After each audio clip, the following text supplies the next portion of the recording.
Dr. Kira Voss walked through the crystal halls of Kepler Station and felt like she was moving through a dream made of light and sound.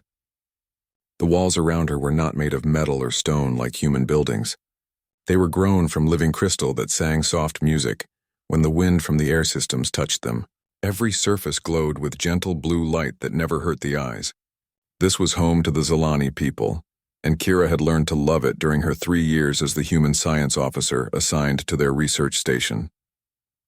The Zalani were nothing like humans. They stood 8 feet tall but were thin as reeds. Their bodies were made of the same crystal as their buildings. When light passed through them, they became like walking rainbows. Their faces had no eyes as humans knew them, but instead had sensing organs that could see things humans could never imagine. They spoke in musical tones that sounded like wind chimes in a gentle breeze. Kira found Chief Researcher Thisara in the main laboratory. The Zalani scientist was working on equations that floated in the air like glowing symbols. The math was so advanced that Kira could only understand small parts of it. The Zalani had been working on dimensional technology for centuries. They could bend space and time in ways that made faster than light travel look simple. "Good morning." "Thisara," Kira said in the musical language she had learned to speak. The crystal being turned toward her and made sounds like silver bells. "Good morning, friend Kira. The research progresses well today. We are close to understanding how to fold space without the dangerous effects we have seen before." Kira smiled. The Zalani research could change everything for every species in the galaxy. Travel between stars could become as easy as walking from one room to another. But the Zalani were careful. They would not share their work until they were sure it was safe. They had seen too many other species use science for war. The morning passed quietly. Kira helped with calculations while Thisara worked on the more complex parts of the research. They had been working together for so long that they could almost read each other's thoughts. The human brought coffee from her small quarters while the Zalani absorbed sunlight through panels in the crystal walls. Everything changed when the alarm started to ring. The sound was not loud, because the Zalani could not handle harsh noises, but Kira knew what it meant. Something was wrong. Something was very wrong. Thisara moved to the main communication panel. Her crystal fingers danced over controls that looked like frozen music. The display showed something that made both scientists go cold with fear. Ships were coming out of hyperspace at the edge of the system. Not 1 or 2 ships, but dozens of them. The computer counted them as they appeared. 10 ships, 20 ships, 30 ships. The number kept growing. Cruel Empire vessels, Thisara said in a voice like breaking glass. 43 ships total. All warships. Kira felt her heart start to beat faster. The cruel were bad news for everyone. They were a species that believed the strong should take whatever they wanted from the weak. Their ships were covered in weapons and armor. They had conquered 12 systems in the last 50 years. Captain Jake Morrison's voice came over the communication system from his small diplomatic ship. "Kepler Station, this is the New Horizon. We see the incoming fleet. My ship has basic weapons, but we cannot fight that many enemies. What are your orders?" Thisara looked at Kira with something that might have been despair in her alien features. "We have no weapons on this station. We are scientists, not warriors. Captain Morrison has only 12 crew members on his ship." The cruel fleet moved closer. Their ships were huge things that looked like metal spears covered in gun ports. Each ship was the size of a small city. The lead ship was even bigger than the others. Kira had read about cruel dreadnoughts in military reports. They could destroy planets. A new voice came over the communication system. It was deep and harsh like rocks grinding together. The universal translator made the words clear but could not hide the threat in them. "Crystal beings of Kepler Station, I am War Chief Vaktar of the cruel Third Fleet. You will surrender your dimensional research to us immediately. You will also surrender all research data and the scientists who created it. You have 1 hour to comply." Thisara made a sound like wind through broken crystal. "We cannot give them this technology. They would use it to make weapons. They could attack any world in the galaxy without warning." Kira knew the Zalani scientist was right. Dimensional technology in cruel hands would be a disaster. But she also knew that 43 warships could turn Kepler Station into space dust in minutes. "Can we destroy the research?" Kira asked. "The main computers are protected by quantum locks. It would take hours to safely delete everything. If we do it wrong, the dimensional fields could tear the station apart." Captain Morrison's voice came back over the comm. Station, I'm reading massive energy signatures from those ships. They're charging weapons. I think they're serious about that 1-hour deadline. Thaisara moved to the long-range communication panel. Her fingers moved over the controls like she was playing a song. I will send a distress call to all known frequencies. Perhaps someone can help us. The Galactic Council fleet is weeks away, Kira said. No one else has ships in this area. We must try, Thaisara replied. She began to speak into the transmitter in her musical voice. The universal translator would carry her words to every receiver in this part of the galaxy. To any who receive this message, we are under attack by the cruel empire at Kepler Station in the Vega system.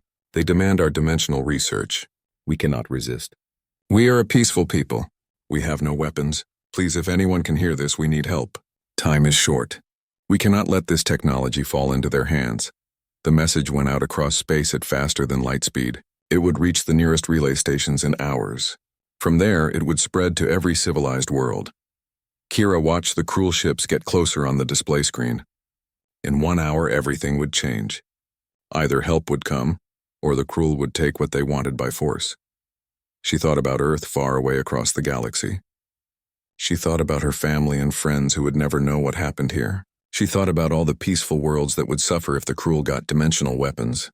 Do you think anyone will come? She asked Thaisara. The crystal being made a sound like distant music. I do not know, friend Kira, but we have done all we can. Now we wait and hope that someone out there cares about more than just their own safety. The countdown began. 59 minutes until the cruel came for them. Admiral Lisa Crawford stood in the command center on Luna Base and watched the stars through the large viewing window. Earth hung in space below like a blue and white jewel. She had been looking at that view for 20 years, and it still took her breath away. This was home. This was what humanity had built after crawling up from the surface of a world that tried to kill them every single day. The communication officer called her name from across the room. Admiral, we're getting a distress signal. It's coming through the relay network. Signal is weak but clear. Crawford walked to the communication station. Lieutenant Ben Harper was bent over his instruments with a worried look on his face. What do we have, Ben? It's from the Vega system, ma'am. Kepler Station.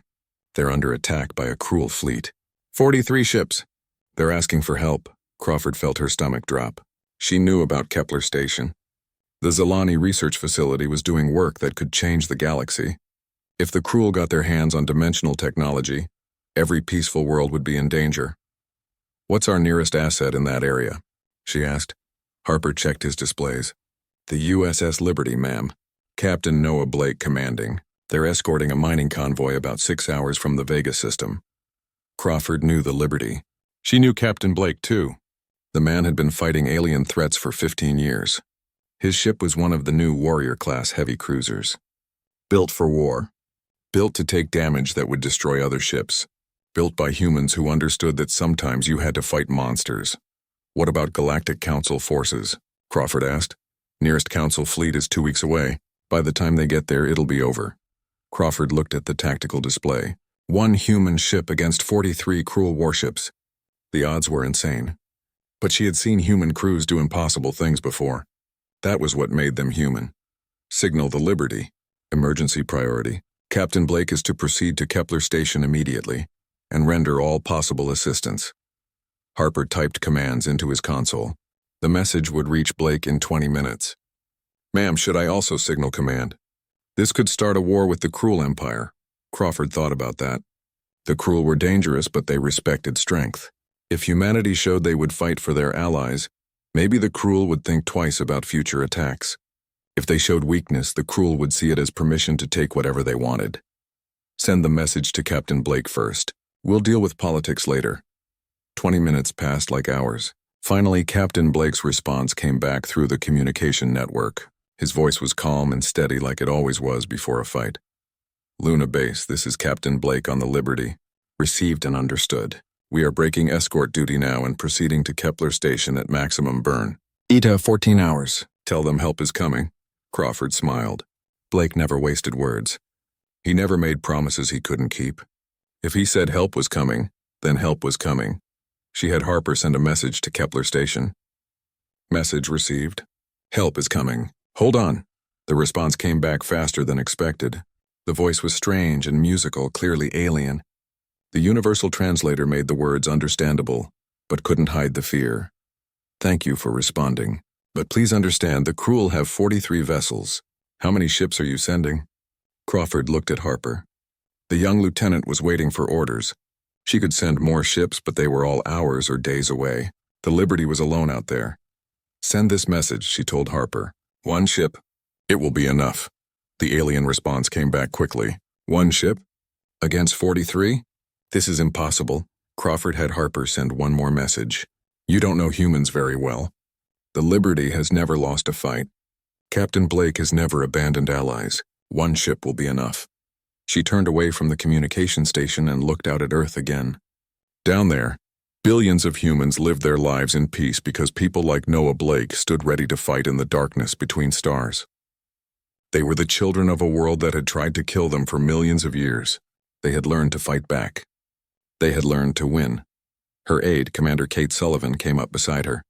Ma'am, do you really think 1 ship can handle an entire cruel fleet? Crawford remembered reading Blake's service record. He had fought pirates in the Outer Rim. He had stopped a Vorthan invasion fleet with just 2 ships. He had rescued colonists from a dying world while under heavy fire. His crew trusted him completely. His ship was built for exactly this kind of fight. Kate, other species build ships to be fast or beautiful or efficient. We build ships to survive. Other species train their crews to follow orders and work together. We train our crews to think and adapt and never give up. The crew are about to learn why the galaxy calls us Deathworlders. She turned back to the tactical display. The Liberty was a small dot moving toward the Vega system at maximum speed.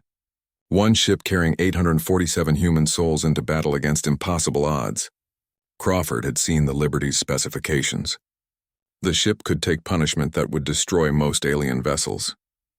Her crew could function under conditions that would kill other species. The Liberty isn't just a warship. Crawford continued. She's a piece of Earth flying through space. Her hull is made from metals forged in atomic fires. Her weapons can punch through armor plating 3 feet thick. Her crew has trained for every possible emergency. But most important, they're human. They don't know how to quit. Hours passed. Crawford stayed in the command center, watching the displays and waiting for news. Finally, a message came from the Liberty. Luna Base, this is Captain Blake. We are 4 hours from target. Ship is ready for combat. Crew is ready. We'll handle this. Crawford had Harper send a response. Good hunting, Captain. Make them remember why they should fear us. Blake's final message was typical of the man. Yes, ma'am. They wanted a fight with Deathworlders. They're about to get one. Crawford looked at Earth 1 more time. Down there, children played in parks. Families had dinner together. Students went to school. Artists created beauty.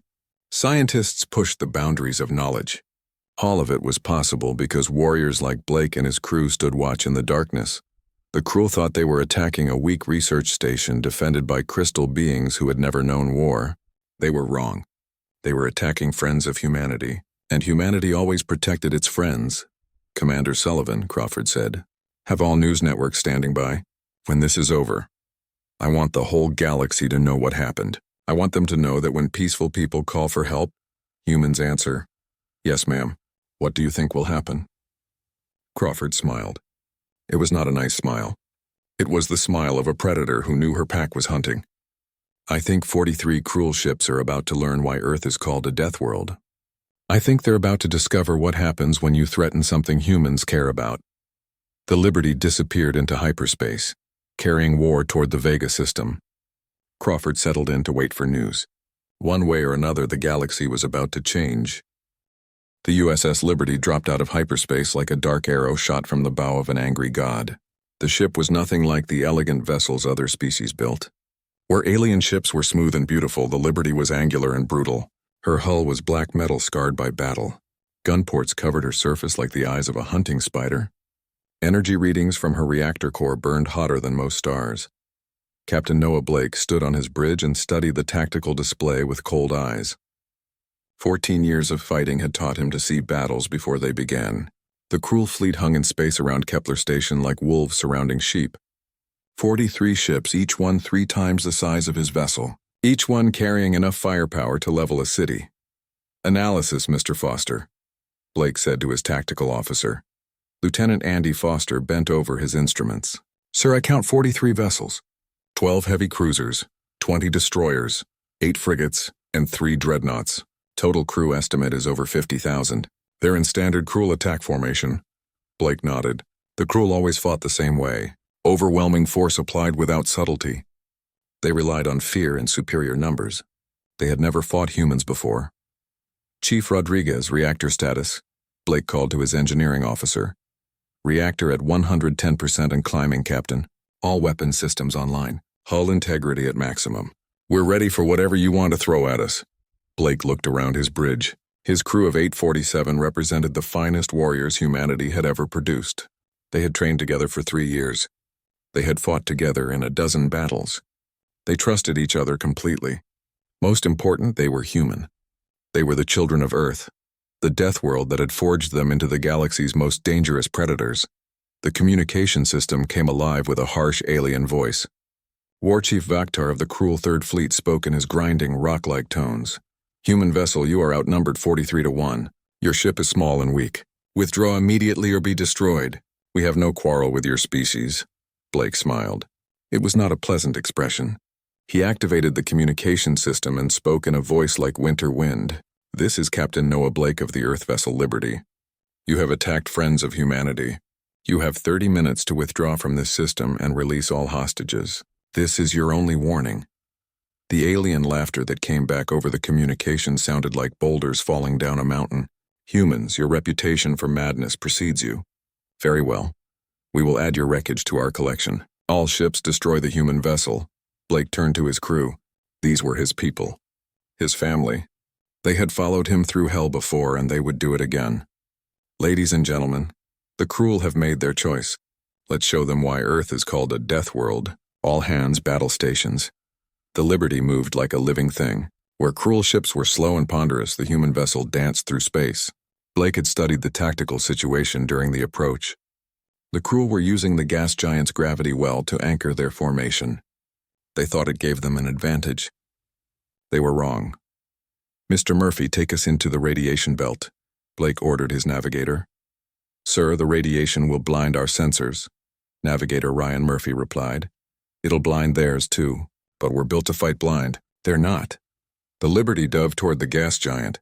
Radiation levels spiked to lethal intensities.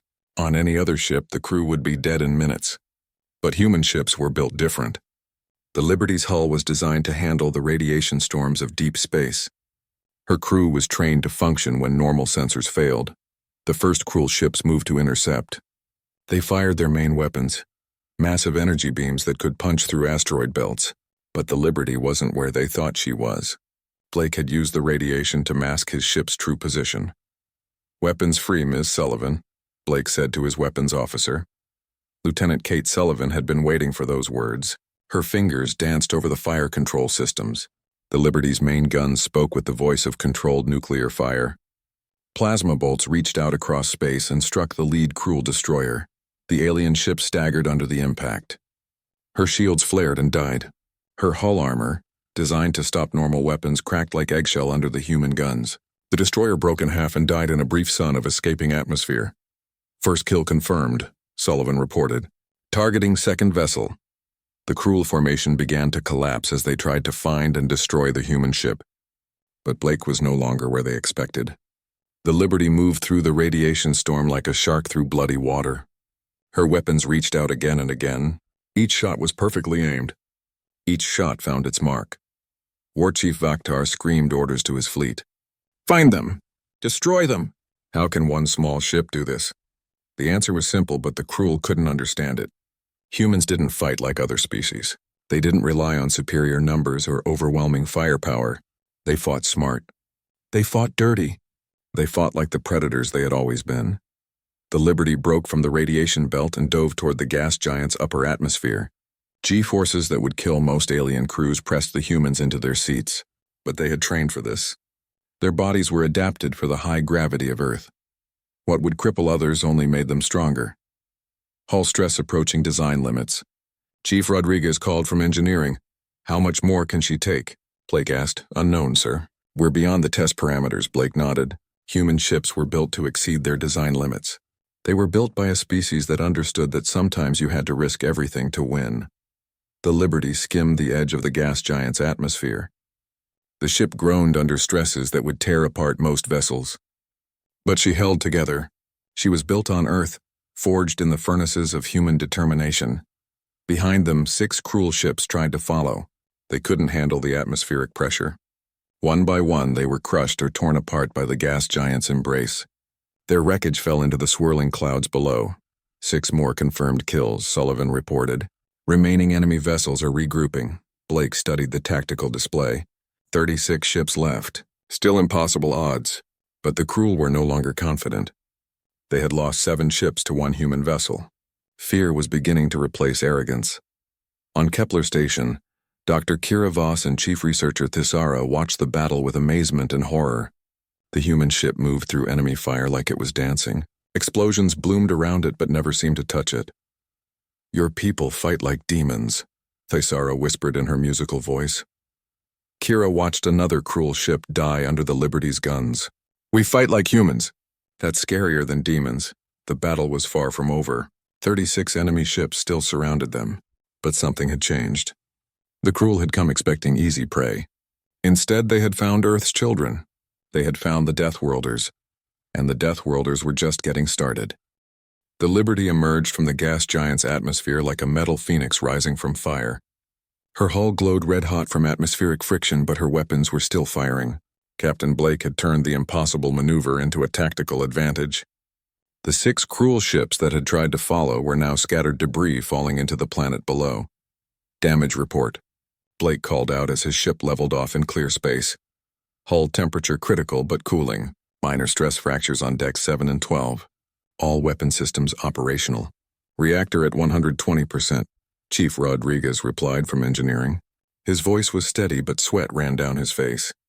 The engineering crew had just kept a fusion reactor stable, while pulling forces that should have torn it apart. Blake nodded and turned back to the tactical display. 36 cruel ships remained, but they were no longer in tight formation. The death of their comrades had shaken them. War Chief Vaktar was screaming orders, but his fleet was spreading out, trying to avoid being caught in another trap. "Sir?" Navigator Murphy called out. "I'm reading massive electromagnetic interference from the gas giant. Solar flare activity is increasing. Looks like a storm front moving in." Blake smiled. Other captains would see the storm as a problem. Blake saw it as an opportunity. "Mr. Murphy, plot a course through the storm front. Miss Sullivan, prepare torpedo spread alpha." "Sir, the electromagnetic interference will disrupt our targeting systems," Sullivan warned. "It'll disrupt theirs worse. Remember, they rely on their computers. We rely on each other." The Liberty turned toward the growing storm of charged particles and magnetic fields. Energy readings spiked off the scale as the ship entered the electromagnetic chaos. Normal sensors went blind. Communication systems filled with static. Most ships would be helpless in such conditions. But the Liberty was not most ships. Her crew had trained for exactly this situation. When computers failed, humans adapted. When sensors went dark, they relied on skill and instinct. When the universe turned hostile, they turned more hostile. "Contact bearing 27 Mark IV, called sensor operator Lisa Barnes. She was reading instruments that barely functioned, pulling data from static and chaos. "I see him," Sullivan replied. Her hands moved over manual fire controls, calculating trajectories in her head while computers crashed around her. "Torpedo away." The torpedo streaked through the electromagnetic storm like a metal fish swimming through lightning. It found its target by sound and vibration rather than electronics. The cruel destroyer never saw it coming. The explosion lit up the storm front like a brief new star. War Chief Vaktar's voice came over the communication system, distorted by static. "How are they doing this? Their sensors should be as blind as ours." The answer was simple but alien to cruel thinking. Humans had evolved on a world that tried to kill them every day. They had learned to fight in hurricanes and blizzards. They had learned to hunt in darkness and fog. When their tools failed, they became the tools. The Liberty moved through the storm like a predator through tall grass. Her crew worked by touch and instinct. They could feel the vibrations of enemy engines through the hull. They could hear the whine of charging weapons over the electromagnetic noise. When you came from a death world, you learned to use every sense. "Multiple contacts portside," Barnes called out. 3 ships in close formation. Blake considered the tactical situation. 3 ships meant 3 chances to die if he got this wrong, but it also meant 3 kills if he got it right. Mr. Foster, prepare missile pattern Delta. Full spread. Foster's hands flew over his controls. 20 missiles launched from the Liberty's tubes. In clear space, they would have been easy targets for point defense systems, but in the electromagnetic storm they were invisible until the moment of impact. 3 explosions bloomed in the chaos. 3 cruel ships died without ever seeing their killer, but the battle was taking its toll on the human crew. Dr. Emma Clark worked frantically in the medical bay as crew members collapsed from the extreme conditions. The high-gravity maneuvers and electromagnetic radiation were pushing human endurance to its limits. Captain, she called over the internal communication system, I've got 17 crew members down. Radiation sickness, G-force injuries, and exhaustion. We can't keep this up much longer. Blake felt the weight of command settle on his shoulders. Every decision he made put his crew at risk. But retreat meant abandoning the Zelani to the cruel. It meant letting dimensional technology fall into the hands of conquerors. Understood, Doctor. We're not done yet. The Liberty broke from the storm front and found herself face to face with a cruel dreadnought. The massive ship was 3 times her size and carried enough weapons to destroy a small moon. Its captain had positioned his vessel between the Liberty and Kepler station, blocking any escape route.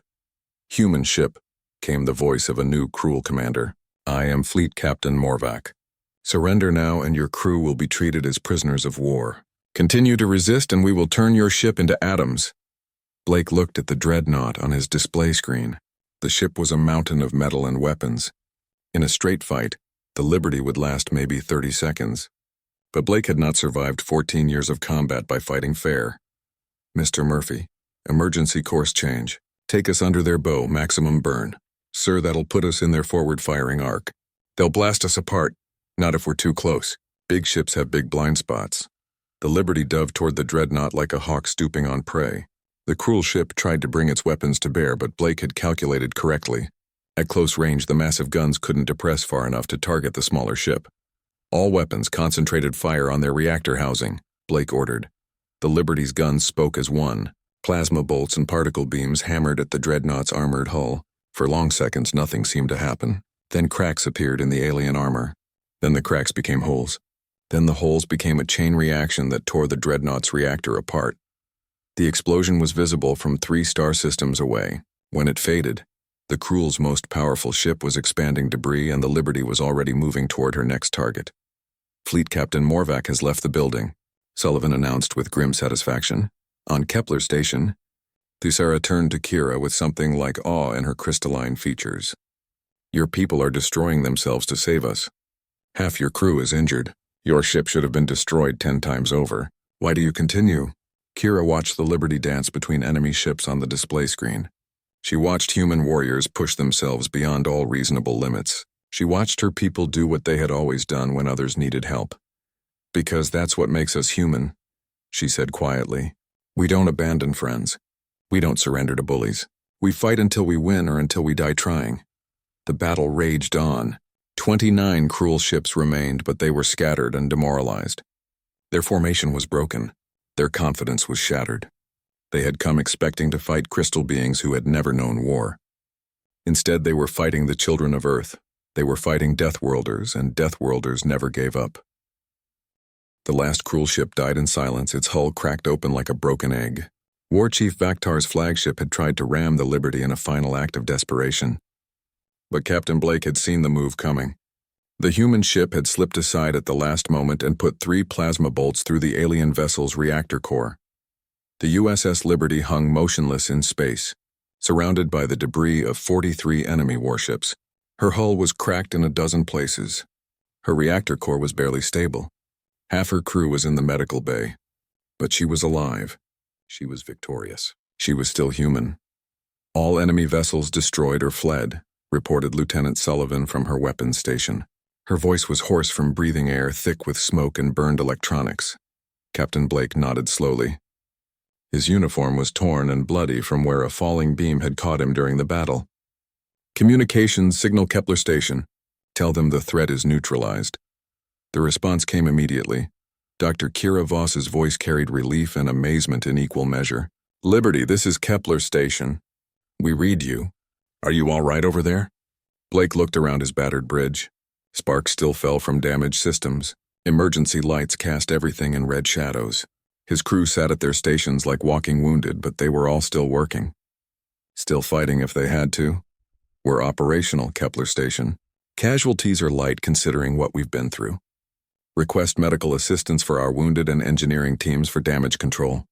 Chief Researcher Thaisara's musical voice joined the conversation. Captain Blake, your people have done the impossible. You have saved not just our lives, but our research. We are in your debt, Blake almost smiled. Ma'am, we didn't do this for debt. We did it because you asked for help. That was enough. The next few hours passed in a blur of damage control and medical treatment. Zalani medical teams worked alongside Dr. Clark to treat the injured humans. The crystalline beings were amazed by human resilience. Bodies that should have been broken by the forces they had endured were already healing. Minds that should have snapped under the stress were already planning repairs. Chief Rodriguez supervised engineering teams as they patched holes in the Liberty's hull. The ship looked like she had been through a meat grinder, but her bones were strong. Her heart still beat. She would fly again. Damage report, Chief, Blake asked as he toured the engine room. It's bad, Captain, but not as bad as it should be. Hull breaches on 7 decks, but all are sealed. Reactor core stable at normal operating levels. Main weapons operational. We'll need a month in dry dock for proper repairs, but we can make it home under our own power. Blake nodded. The Liberty was tough. She was built by humans who understood that ships sometimes had to take damage and keep fighting. Like her crew, she would survive. Dr. Clark met him in the medical bay. 7 crew members lay in beds recovering from radiation exposure and G-force injuries. All would live. All would fight again if needed. How are they, Doctor? Blake asked. They'll be fine, Captain. Humans are surprisingly hard to kill, but I have to ask, was it worth it? 7 wounded, ship nearly destroyed for a bunch of aliens we'd never met before. Blake looked at the injured crew members. They were his responsibility. His family. He had led them into hell and brought them out again. Some would say that was enough. Some would say they had done their duty. Doctor, 3 days ago, those aliens called for help. They could have surrendered their research to save themselves. Instead, they chose to trust that someone would answer their call. They believed that someone would care about what happened to them. We proved they were right. Word of the battle spread through the galaxy faster than light itself. News networks carried the story to every civilized world. The peaceful Zalani had been saved by a single human ship. 43 cruel warships had been destroyed by 847 human souls who refused to abandon their friends. Admiral Crawford arrived a week later with a full relief fleet. She found the Liberty still orbiting Kepler Station, her crew working alongside Zalani scientists to repair both ship and station. The sight that greeted her was one she would never forget. The massive human admiral walked through the crystal halls of the station and found Captain Blake in the research laboratory. He was sitting with Chief Researcher Thaisara, helping to restore damaged equipment. His hands, trained for war, moved carefully among delicate scientific instruments. Hell of a thing, Noah, Crawford said quietly. Blake looked up from his work. His eyes carried the weight of command and the memory of battle. But there was something else there too. Satisfaction, pride, the knowledge that when it mattered most, humanity had answered the call. They needed help, Admiral. We gave it to them. The whole galaxy is talking about what happened here. Some are calling you heroes.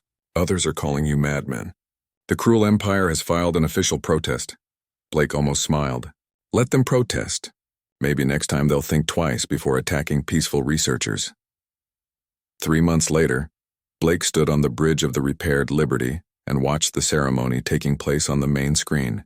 Chief Researcher Thaisara was addressing the Galactic Council, presenting humanity with the highest honor her people could bestow. We asked for help, the crystalline being said in her musical voice that carried across 1,000 worlds. We expected saviors.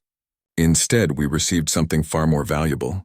We received friends willing to die for strangers, warriors who fight not for conquest but for protection. We learned that day why the galaxy fears you, and why we love you. You are not just soldiers. You are the guardians we never knew we needed. Blake turned away from the screen. Awards and ceremonies were for politicians. He had work to do. The Liberty was scheduled to patrol the Outer Rim next month. There were pirates out there who thought they could prey on peaceful traders. There were slavers who thought they could steal children from their families. They were wrong. As long as humans flew between the stars, as long as ships like the Liberty carried crews willing to fight and die for others, the darkness would never win. The communication officer called his attention to an incoming message. It was from Admiral Crawford back on Luna Base. Captain Blake, we've received another distress call. Pirate attack in the Centauri system. Civilian freighter under assault. You're the closest ship. Can you respond? Blake looked around his bridge. His crew was ready. His ship was ready. Somewhere out there, people needed help. That was all he needed to know. Admiral, this is the Liberty. We are responding immediately.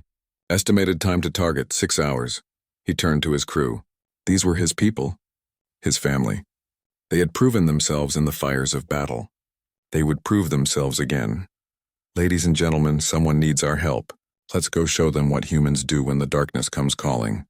The Liberty turned toward the stars and began to accelerate. Behind her, Kepler Station continued its research in peace. Ahead of her, enemies waited who had not yet learned to fear the sound of human engines in the void. But they would learn. The galaxy would remember the day 43 warships met one human crew. They would remember why Earth was called a death world. They would remember that when good people called for help, humans always answered, and they always won.